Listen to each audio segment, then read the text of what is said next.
اعوذ باللہ السمیع العلی العظیم من الشیطان اللعین الرجیم بسم اللہ الرحمن الرحیم الحمد للہ رب العالمین الصلاۃ والسلام علی سیدنا و نبینا و شفیعنا و طبیب قلوبنا و مولانا و مقتدانا ابی القاسم محمد و آلہ الطیبین الطاہرین المعصومین ولعنۃ اللہ علی اعدائہم اجمعین من یومنا ھذا الی یوم الدین اما بعد فقد قال اللہ سبحانہ تبارک و تعالی فی القرآن المجید والفرقان الحمید بسم اللہ الرحمن الرحیم وَلَقَدْ كَرَّمْنَا بَنِي آدَمَ وَحَمَلْنَاهُمْ فِي الْبَرِّ وَالْبَحْرِ وَرَزَقْنَاهُمْ مِنَ الطَّيِّبَاتِ وَفَضَّلْنَاهُمْ عَلَى كَثِيرٍ مِّمَّنْ خَلَقْنَا تَفْضِيلًا یوم ندعو کل اناس بِإِمَامِهِمْ۔ ایک صلوات بھیجے محمد و آل محمد۔ حضرات گرامی، آج شب کی اہمیت کو مد نظر رکھتے ہوئے میں نے آپ کے سامنے قرآن مجید کے سورہ بنی اسرائیل کی جن 2 آیتوں کو تلاوت کیا، ان میں اول خداوند عالم انسان کو اس کی عزت اور اس کی اہمیت اور اس کی خلقت کی اہمیت سے آگاہ کر رہا ہے اور اعلان کر رہا ہے کہ ہم نے اولاد آدم کو عزتیں عطا فرمائیں، اور ان عزتوں میں ایک عزت یہ دی کہ اس انسان کو وَحَمَلْنَاهُمْ فِي الْبَرِّ وَالْبَحْرِ کہ خشکیوں میں اور سمندروں میں سواریوں کی سہولت عطا فرمائی، وَرَزَقْنَاهُمْ مِنَ الطَّيِّبَاتِ اور ایک عزت انسان کو یہ دی کہ اس نے رزق سب کو دیا ہے، وہ رزاق ہے، وہ خیر الرازقین ہے، اس نے اپنی ہر مخلوق کو رزق دیا، مگر انسان کی عزت کی خاطر، انسان کی اہمیت کی خاطر اس کو وَرَزَقْنَاهُمْ مِنَ الطَّيِّبَاتِ اسے بالکل پاک و طیب رزق عطا کیا اور بہت سی فضیلتیں اس انسان کو عطا کیں۔ یہ سورہ بنی اسرائیل کی آیت ہے جس میں بڑی وضاحت کے ساتھ ذہن انسانی کو جگایا گیا، ضمیر انسانی کو جھنجھوڑا گیا اور انسان کو اس کی اہمیت سے واقف کرایا کہ وہ اپنے کو صرف شامل مخلوقات نہ سمجھے بلکہ اپنے کو اشرف مخلوقات سمجھے۔ اسے اللہ نے سب سے افضل و اعلیٰ و برتر و بالا بنایا، لیکن جیسے ہی یہ آیت تمام ہوئی بلا فصل دوسری آیت آئی کہ کل یوم ندعو کل اناس بِإِمَامِهِمْ کہ ہم محشر میں لوگوں کو ان کے اماموں کے ساتھ بلائیں گے۔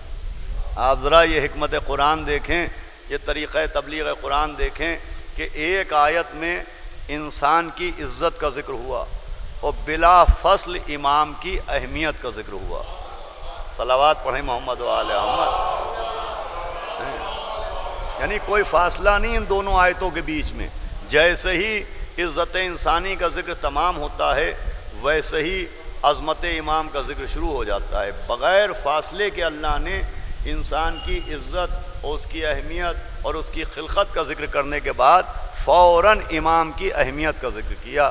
اور عزیزوں، یہ بلا فصل ذکر امامت ہونا، بغیر فاصلے کے ذکر انسان کے بعد ذکر امام ہونا، اس بات کی دلیل ہے کہ انسان کو جو اس کی عزت سمجھائی گئی، اس کی اہمیت سمجھائی گئی، یہ اسی لیے سمجھائی گئی کہ انسان پہلے اپنی خلقت پر غور کرے، اپنی عزت پر غور کرے، جو اللہ نے اسے صلاحیتیں دیں ان صلاحیتوں پر غور کرے، جو سفر کے لیے سہولتیں دیں ان سہولتوں پر غور کرے، جو دولت عقل دی اس عقل پر غور کرے، جو قوت و طاقت دی اس قوت و طاقت پر غور کرے، جو رزق طیب دیا اس رزق طیب پر غور کرے، جو فضیلتیں دیں ان فضیلتوں پر غور کرے۔ اور جب انسان اپنی اہمیت کو سمجھ لے تو پھر سوچے کہ جب انسان ایسا ہے تو امام کیسا ہونا چاہیے۔ صلوات بھیجے محمد و آل محمد۔ ایک صلوات اور بآواز بلند پڑھ دیں محمد علیہ وسلم۔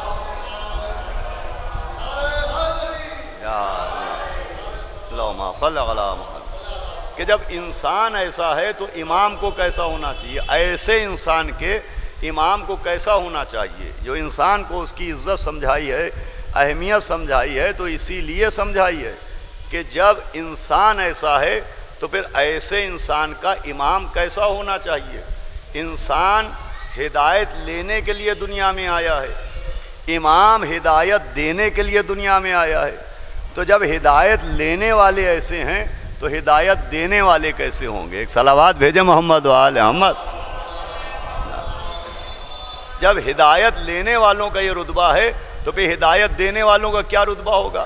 اب ہدایت لینے والوں کا رتبہ یہ ہے کہ ہدایت لینے والوں کے لیے وَحَمَلْنَاهُمْ فِي الْبَرِّ وَالْبَحْرِ، کہ ہدایت لینے والوں کے لیے، انسانوں کے لیے اللہ نے یہ عزت کا اہتمام کیا کہ سمندروں میں اور خشکیوں میں سواریوں کا انتظام کیا. علماء نے اس کی تشریح یہ کی ہے کہ وَحَمَلْنَاهُمْ فِي الْبَرِّ وَالْبَحْرِ کا مطلب یہ ہے کہ اللہ نے اس انسان کی سہولت کے لیے جانوروں کو انسان کی سواری قرار دیا، اپنی دوسری مخلوقات کو انسان کے لیے مسخر کر دیا. یہ حیوانات بھی اللہ کی مخلوق ہیں، مگر عزت انسانی کے لیے حیوان کو انسان کے لیے سفر کا ذریعہ بنا دیا، انسان کے لیے مسخر کر دیا. مسخر کا مطلب یہ ہے کہ خالق وہ ہے، حاکم انسان کو بنا دیا، مالک وہ ہے، کنٹرول انسان کے ہاتھ میں دے دیا. صلوات بھیجے محمد و آل محمد.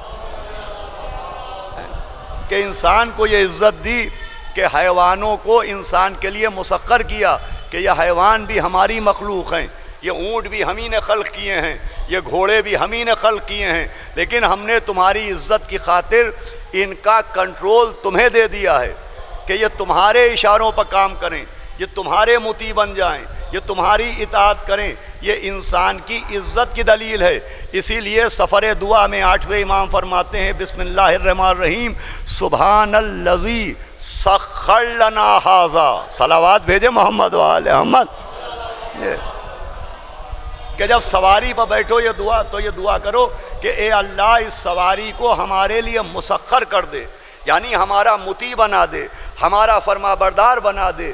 مالک تو ہے، اشاروں پر ہمارے چلے، خالق تو ہے، اطاعت ہماری کرے. یہ عزت انسانی کی دلیل ہے کہ اللہ نے حیوانوں کا اختیار انسانوں کے ہاتھ میں دے دیا کہ خلقت ہماری ہے مگر تمہارے اشارے پر چلے گی. اب یہ انسان کی عزت کی دلیل ہے. اب مخلوقات کی بھی قسمیں ہیں، کچھ زمین کی مخلوقات ہیں، کچھ آسمان کی مخلوقات ہیں. وہ سواریاں جو انسان کے اشارے پر چلتی ہیں وہ زمین کی مخلوقات ہیں، مگر چاند آسمان کی مخلوق ہے، ستارہ آسمان کی مخلوق ہے، چاند آسمان کی مخلوق ہے. عظمت امام سمجھائی جا رہی ہے عزت انسانی کے بیان کے ذریعے کہ اگر زمین کی مخلوق تمہارے اشارے پر چلے تو یہ تمہاری عزت کی دلیل ہے. تو اب اگر چاند نبی کے کہنے سے 2 ٹکڑے ہو جائے، ستارہ در زہرا پر اتر آئے، سورج مولا علی کے کہنے سے پلٹ آئے تو یہ ان کی عزت کی دلیل ہے. بھائی یہاں پر میں یہ جملہ عرض کرتا ہوں کہ حیوانوں کا انسان کے اشارے پر چلنا عزت انسانی کہلاتا ہے، اور کائنات کا اہل بیت کے اشارے پر چلنا معجزہ کہلاتا ہے. صلوات بھیجے محمد و آل محمد. صلوات ہو گئے.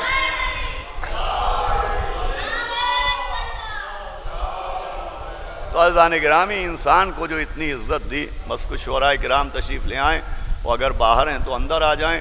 شاید وہ یہ انتظار کر رہا ہوں کہ میں تقریر ختم کروں تو وہ اندر آئیں، اور میں یہ سوچ رہا ہوں کہ وہ اندر آئیں تو میں تقریر ختم کروں. صلوات بھیجے محمد و آل محمد. تو عزیزان گرامی آپ غور فرمائے کہ انسان کو جو عزت اللہ نے دی ہے وہ اس لیے دی ہے کہ تم اپنے پر غور کرو تو پھر امام کی اہمیت سمجھو. اب جب اتنا اہمیت کا حامل ہے یہ انسان، تو اب اس انسان کو غور کرنا چاہیے کہ اس کا امام کیسا ہونا چاہیے.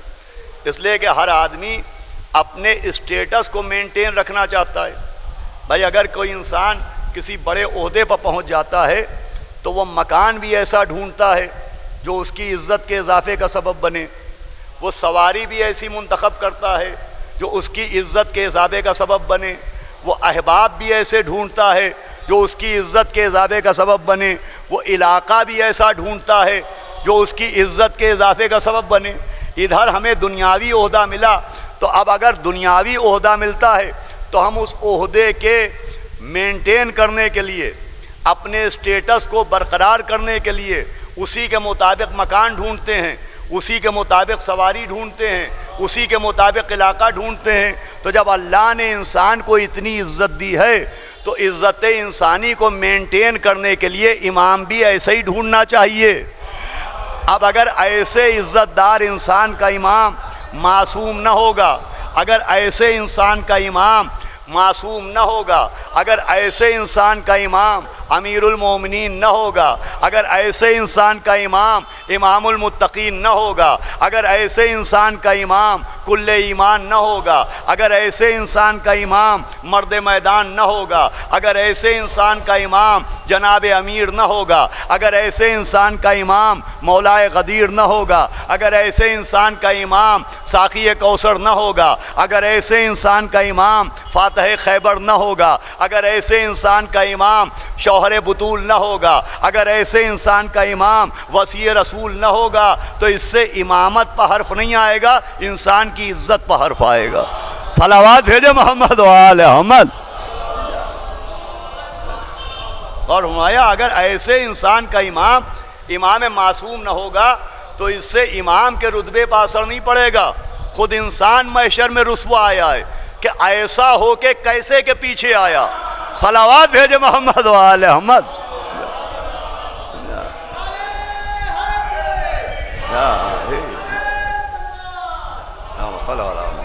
اور مایا اس میں امامت کا تعلق عزیزوں عزت انسانی سے ہے، عزت انسانی سے اس امامت کا بڑا گہرا رشتہ ہے۔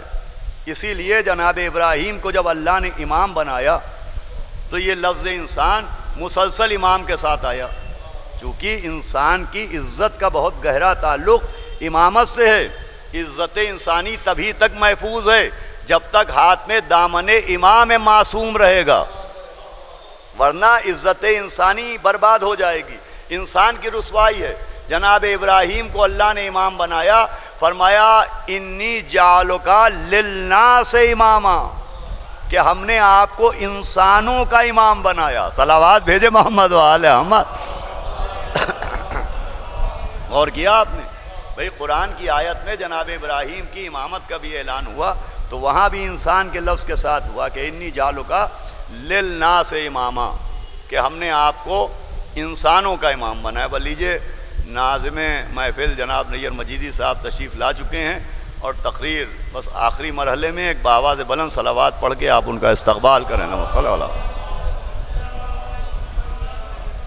ایک بآواز بلند صلوات۔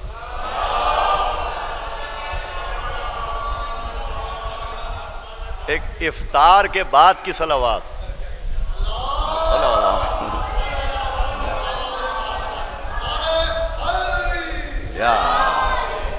بھائی مولا حسن مجتبیٰ علیہ السلام کی ولادت کی شب ہے، بآواز بلند صلوات کے بہت فوائد ہیں۔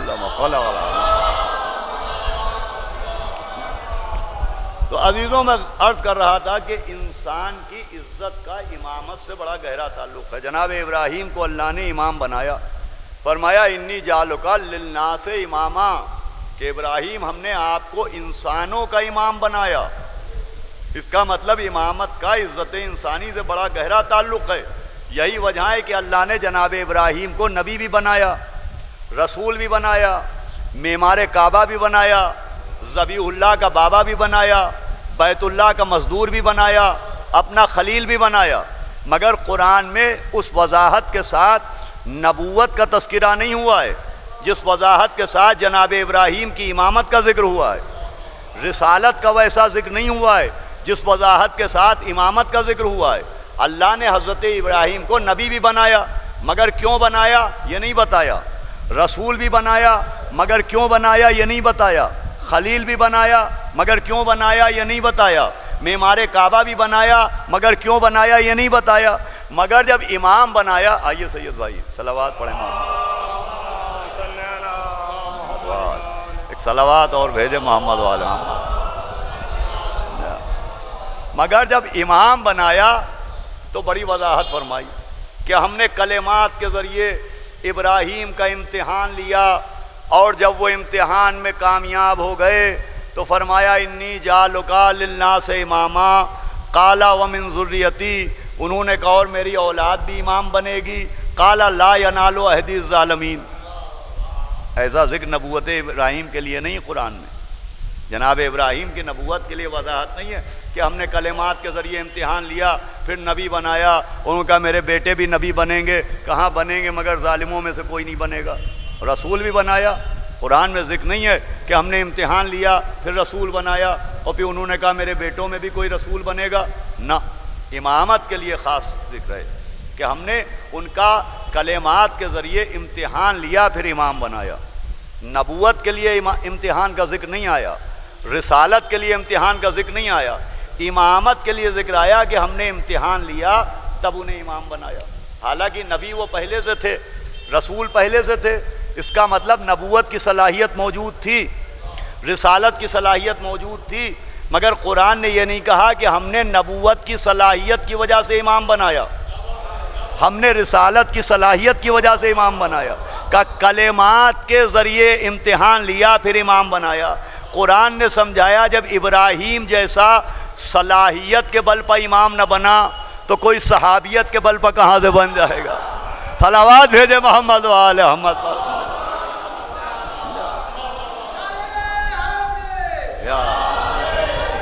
آئیے بھیا آئیے۔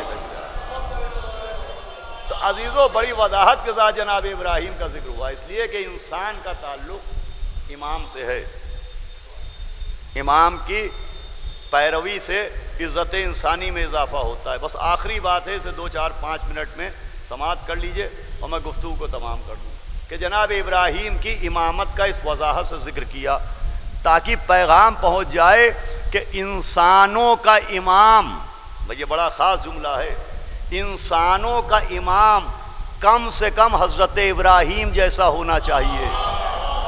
صلوات بھیجے محمد و آل محمد۔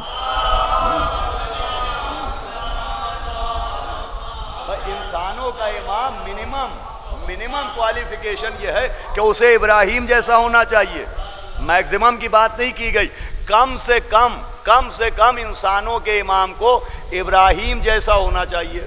اب کیسے ہیں جناب ابراہیم؟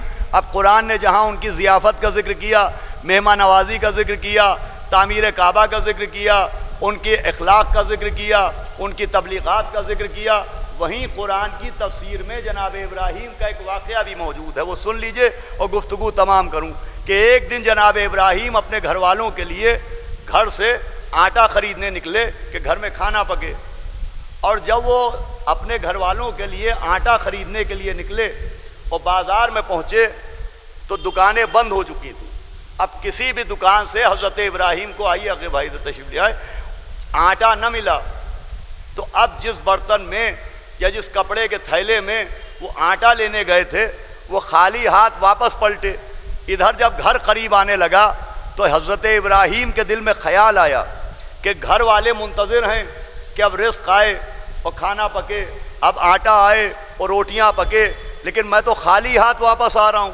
تو اگر میرے گھر والوں نے خالی ہاتھ واپس آتے دیکھا تو دور سے دیکھی کہ ان کا دل ٹوٹ جائے گا، دور سے دیکھی کہ ان کا دل بجھ جائے گا کہ لو آج رزق نہیں ملے گا، آج کھانا نہیں ملے گا۔ تو یہ سوچ کے کہ دور سے وہ دیکھیں اور ایسا نہ ہو کہ ان کا دل ٹوٹ جائے، تو جناب ابراہیم نے آٹے کی جگہ جو صحرا کی ریت تھی وہ اٹھا کے اس جھولے میں بھر لی تاکہ کم سے کم دور سے دیکھ کے ان کے گھر والوں کا دل ٹوٹے نہ، وہ اتنی دیر تک تو خوش رہیں کہ ہاں آٹا آ رہا ہے، کھانے کا انتظام ہو گیا۔ یہ تفسیر قرآن ہے۔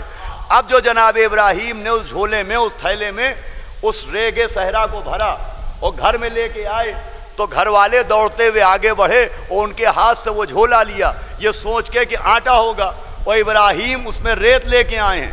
ابراہیم آٹے کی جگہ ریت لے کے آئے، مگر اب جو اس جھولے کو کھولا گیا تو لائے تھے ریت اور وہ بن گئی آٹا، لائے تھے ریت بن گئی آٹا۔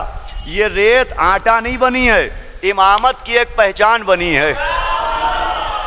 صلوات بھیجے محمد و آل محمد۔ اور کیا یہ ریت آٹا نہیں بنی، امامت کی ایک پہچان بن گئی کہ جس کے لیے ماہیت تبدیل ہو جائے وہ امام ہوتا ہے، جس کے لیے ماہیت تبدیل ہو جائے وہ امام ہوتا ہے، جس کے لیے کچھ کا کچھ ہو جائے وہ امام ہوتا ہے، جس کے لیے ریت آٹے میں بدل جائے وہ امام ہوتا ہے۔ ہم نے اس پہچان سے بھی امام کو پہچانا کہ جو ماہیت کو تبدیل کر دے وہ امام ہوتا ہے۔ ہم نے پہچانا اب جہاں جہاں امامت ہوگی وہاں وہاں یہ معجزہ ہوگا۔ بھائی امامت ابراہیم تک آئی، ریت آٹے میں بدل گئی، امامت مولا علی تک آئی، گستاخ کتے میں بدل گیا۔ نیا بھئی یہ تو تاریخ کے واقعات ہیں جو علماء نے لکھے کہ جناب امیر خطبہ دے رہے ہیں، تفسیر بیان کر رہے ہیں، تعریف خدا بیان کر رہے ہیں، حمد خدا بیان کر رہے ہیں، ایک منافق نے جل کے اعتراض کیا، جناب امیر کے ابروؤں پر بل پڑا اور فرمایا کہ کیا آپ کتے بھی علی سے بحث کریں گے؟ بھری ہوئی مسجد نے دیکھا کہ وہ بولتا ہوا آیا تھا، بھونکتا ہوا چلا گیا۔ اور ہمارے یہاں صلوات پڑھیں محمد و آل محمد۔ بس عزیزوں گفتگو کو تمام کر رہا ہوں، تاریخ آپ کے سامنے ہے، زبان میرے پاس ہے، میں آپ کے سامنے صرف اشارہ کرتا ہوں، گفتگو کو تمام کرتا ہوں۔ امامت کی ایک پہچان یہ بھی ہے جہاں ماہیت تبدیل ہو جائے وہاں امامت ہوتی ہے، جہاں ریت آٹے میں بدل جائے وہاں بھی امامت ہے۔ ابراہیم تک امامت آئی، ریت آٹے میں بدل گئی، امامت دامن علی میں آئی، منافق جانور میں بدل گیا، امامت مولا حسن تک آئی، مرد عورت میں بدل گیا۔ اور جو فرمایا آپ نے امامت امام حسن تک آئی، مرد عورت میں بدل گیا، امامت مولا حسین تک آئی، حر علیہ السلام میں بدل گیا، امامت چوتھے امام تک آئی، ہاتھ کا دھون جواہر میں بدل گیا۔ صلوات بھیجے محمد۔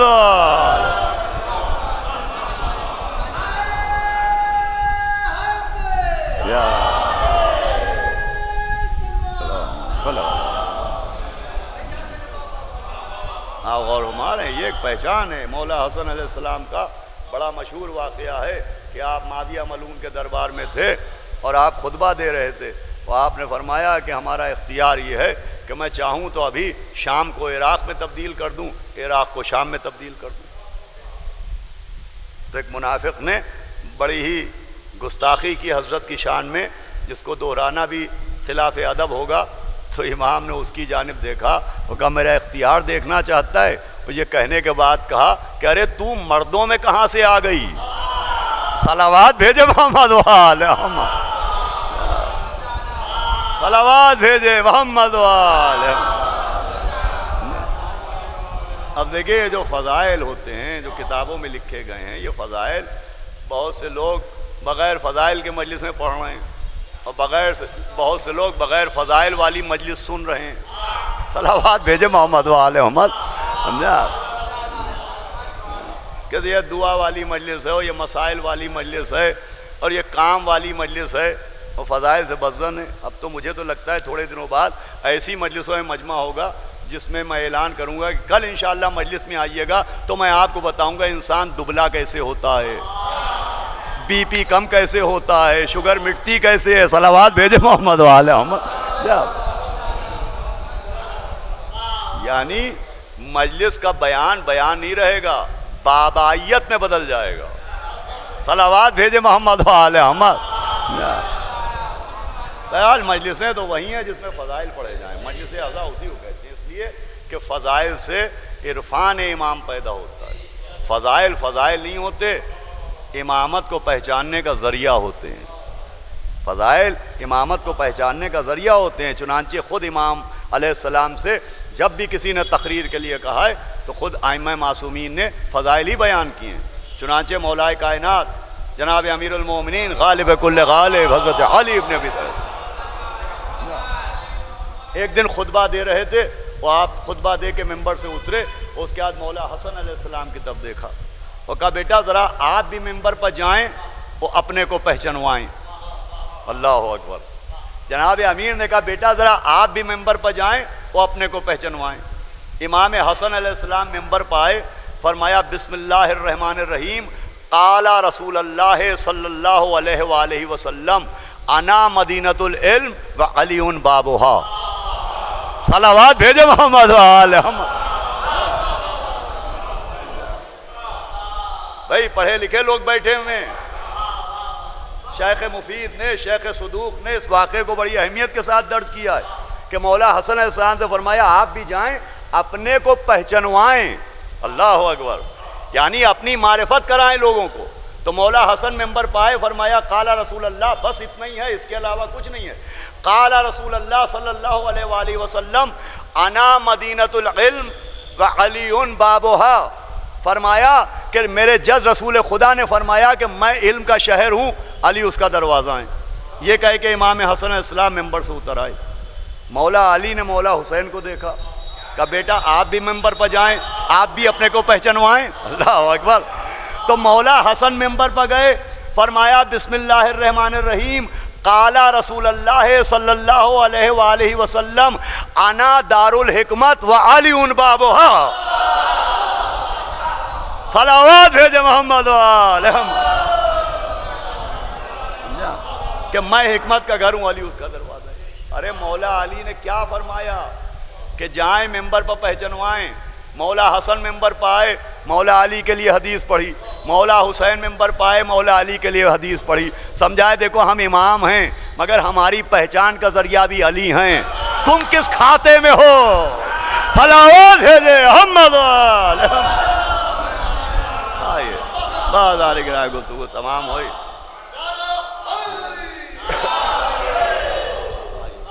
صدر مقاصدہ خطیب العرفان علی جناب مولانا مرزا محمد اشفاق صاحب قبلہ تشریف لا چکے ہیں. تشریف لائیں مسند صدارت پر. آپ حضرات ان کے لیے ایک بآواز بلند صلوات بھیجیں. تو بہرحال مولا حسن علیہ السلام کے اس موضوع کے لیے بڑے واقعات ہیں. یہ جو آج طرز ذاکری بدل رہا ہے، کوئی ممبر پا کے دوائیں بتا رہا ہے، کوئی دعائیں بتا رہا ہے. ارے یہ باتیں بتانا چاہیے لیکن مجلس عزا کے نام پہ نہیں بتانا چاہیے. آئیے رحمت صاحب آپ بھی آجیے. کمال چچا، طیب صاحب، ہادی صاحب، آپ حضرات عزت تشریف لیں. آئیے. اعجاز ماموں، نیر صاحب آ جائیں تو بزم سج جائے. تو یہ بھی ایک اشارہ ہوگا کہ تقریر ختم کر دو. صلوات بھیجے محمد وآل محمد. دیکھیے آپ غور کریں، مولا حسن علیہ السلام کے لیے ایک واقعہ یہ بھی ملتا ہے. بہت سے واقعات ہیں. ایک واقعہ یہ بھی ملتا ہے کہ ایک دن معاویہ ملعون نے ان سے کہا کہ آپ تقریر کریں، خطبہ دیں. تو امام حسن علیہ السلام فضائل بیان کرنے لگے. اس میں جناب سیدہ کے فضائل، مولا علی کے فضائل وہ بیان کرنے لگے. اب ادھر امام حسن علیہ السلام فضائل بیان کر رہے تھے کہ معاویہ نے کہا اس کو چھوڑیے، کچھ یہ بتائیے کہ کھجور پکتا کیسے ہے. فضائل کی جگہ کچھ اور سننا یہ اس کی عادت ہے.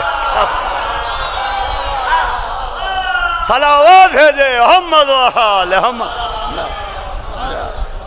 بھائی بہار الانوار میں مولا حسن علیہ السلام کی جو سوانح حیات اسے آپ پڑھ لیجیے. یہ اس کی عادت ہے کہ اس نے بیچ میں ٹوکے کہا ذرا کچھ کھجور کے بارے میں بتائیں کہ وہ پکتا کیسے، وہ بڑھتا کیسے. تو مولا حسن علیہ السلام نے بتایا کہ سورج کی روشنی اسے پکاتی ہے اور ہوا اس کو بڑھاتی ہے اور پانی سے اس میں یہ اثر آتا ہے. یہ بتایا لیکن پھر مولا حسن علیہ السلام نے فضائل شروع کر دیے.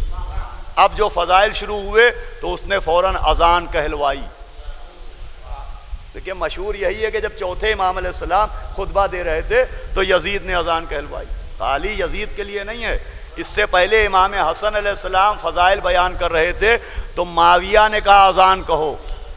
چوتھے امام فضائل بیان کر رہے تھے تو یزید نے کہا اذان کہو. اس کا مطلب فضائل کو روکنے کے لیے اذان کو سپر بنانا ان باپ بیٹوں کی عادت ہے.